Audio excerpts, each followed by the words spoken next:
Tokyo, when Rumiko Masumoto, a 24-year-old secretary, left home the evening of August 12, 1978, she told her parents she'd only be gone a few minutes. She and her fiancé Shuichi Ichikawa were going to take photos of the sunset on Fukiage Beach in Kagoshima. It was muggy out that evening in the southern Japanese town, but the sky was clear. She would come back quickly so she could spend time with her brother Teruaki, a student at Hokkaido University who was home for a few days on school holiday. That was the last time we saw her, the brother recalled recently. As night fell, there was no sign of her. Her family started to worry immediately. That's not like her. We all instantly knew that something had happened, recounts Teruaki Masumoto, now 61 years old. Ichikawa's parents were also distressed that their son had not returned. They looked around town and at the beach, and then contacted the police. The next day, the couple's car was found in a parking lot hidden by pine trees, near the sea. It was locked. Inside were Rumiko's purse and camera. The camera's film showed anodyne images taken the same evening of their disappearance, but no indication of what happened. No witnesses. The police had nothing, and people were coming up with all sorts of theories, says Masumoto. They ran away, they drowned, or even that they were picked up by a UFO. The investigation ended, and the families grieved but ultimately got on with their lives.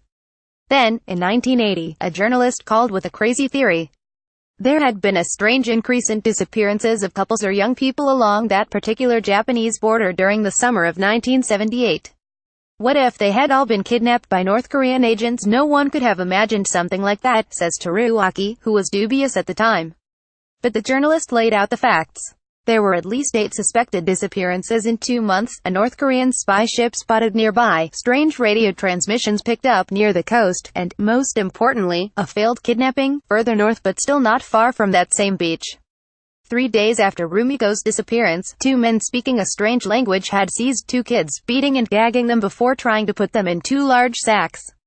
2 passers-by had stopped the abduction. We began to believe it, says Masumoto. Slowly, the evidence began to accumulate. The police realized that North Korean agents were trying to enter Japan from the sea. They found radio transmitters, recorded conversations and salvaged skiffs, remembers Tsutomu Nishioka, an international relations professor who became the president of the National Association for the Rescue of Japanese Kidnapped by North Korea in ARKN. In November 1987, North Korean agent Kim Yun-hee posed as a Japanese woman and successfully placed a bomb on a Korean air flight which blew up the plane mid-air over the Andaman Sea.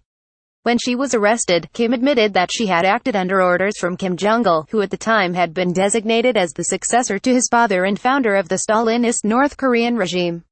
She was able to pass as a Japanese citizen after having been trained in Pyongyang by Japanese who the regime had kidnapped for this exact purpose. Kim gave him a list of names. Over the years, Pyongyang has essentially been collecting humans. First it was hundreds of South Koreans, often fishermen kidnapped at sea. Then men and women of other nationalities in order to train spies in foreign languages and cultures, or to steal identities and plant sleeper agents in neighboring nations. In NARKN's narrow office, near the Gokoji Temple in Tokyo, Tsutomu Nishioka skims the long list of kidnapped victims. In addition to Japanese, who started to disappear in 1977, there are Malaysians, Chinese, Lebanese, a Thai woman and even 3 French people, identities unknown.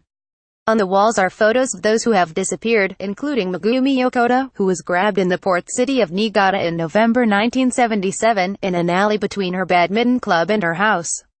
She was 13 years old at the time, and eventually became a cause célèbre in Japan.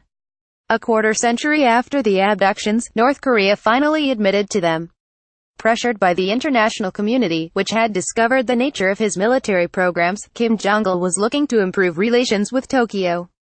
In 2002, he agreed to meet Junichiro Koizumi, the Japanese prime minister, in Pyongyang, where Kim gave him a list of names of Japanese citizens that he said renegade groups within his government had kidnapped on their own initiative.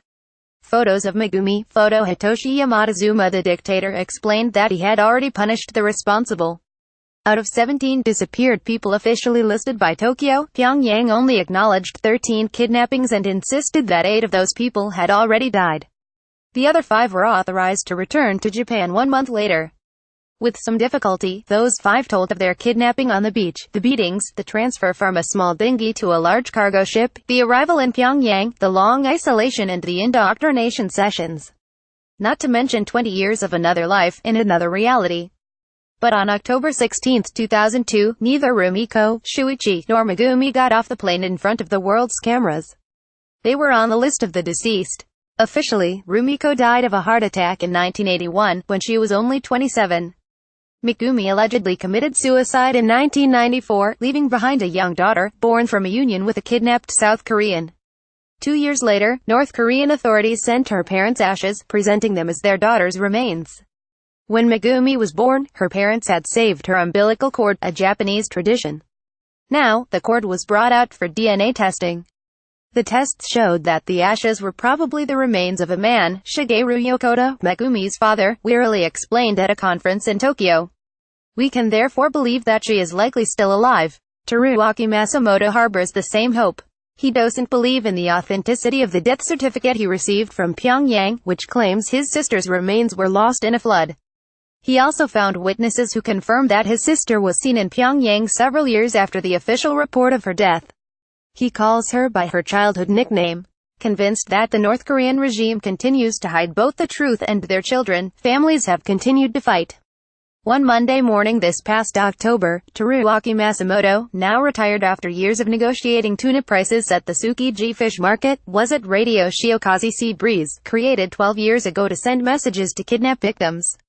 Twice a month, he comes and reads a letter for his sister, who he calls by her childhood nickname, as well as messages of encouragement from parents of other kidnapped people. The messages are sent via shortwave radio to the other side of the Sea of Japan, to the Korean peninsula. We know that we're being heard, thanks to testimonials from North Koreans who escaped the country, explains Kazuhiro Araki, the president of COMJAN, a commission created to investigate more than 200 cases of suspected North Korean-linked disappearances. In addition to personal messages, the radio broadcasts information on North Korea in Korean, Japanese, Chinese and English. Every day, we broadcast 2.5 hours of programming that Pyongyang always tries to block out, says Tatsuru Muro, the Shiokaze technician. We will continue for as long as we have to. Recently, the families and their supporters have found a new source of hope. The rare occasions when Pyongyang releases information is during times of high geopolitical tension, explained Tsutomu Nishioka, citing George W. Bush's inclusion of Pyongyang in his 2002 Axis of Evil speech. In the past, when the Japanese government approached North Korean authorities during a calm period with offers of humanitarian aid or cooperative projects, they wouldn't admit anything about the kidnappings. Shinzo Abe, the current conservative Japanese prime minister, has made the kidnappings a personal affair. He had been in Pyongyang back in 2002, seated next to Junichiro Koizumi, when Kim Jong-il brought out the list of kidnapped victims. Every day since then, Abe has worn a blue ribbon on the lapel of his suit jacket in homage to the kidnapped, whose families he meets with regularly. This is to remind myself every morning that I have to bring these Japanese people back to their country, he declared during a recent speech in Washington. With limited leverage alone, Abe regularly urges the United States to include the kidnapped victims' release in their demands to Pyongyang. When Donald Trump declared in his September speech to the United Nations that North Korea had kidnapped a sweet 13-year-old Japanese girl from a beach in her own country, the Japanese executive branch celebrated. The U.S. president confirmed that he had met with the families of kidnapped victims during his official visit to Tokyo in the beginning of November. In this context, we have an exceptional window of opportunity. But this will be very difficult. We don't know how Kim Jong-un will react to pressure, says Tsutomu Nishioka. Teruaki Masumoto notes that 2018 will be 40 years since he last saw his sister. I don't know, have crazy hopes, he says. Rumiko is probably dead. I just want to know the truth. See more from World Affairs here.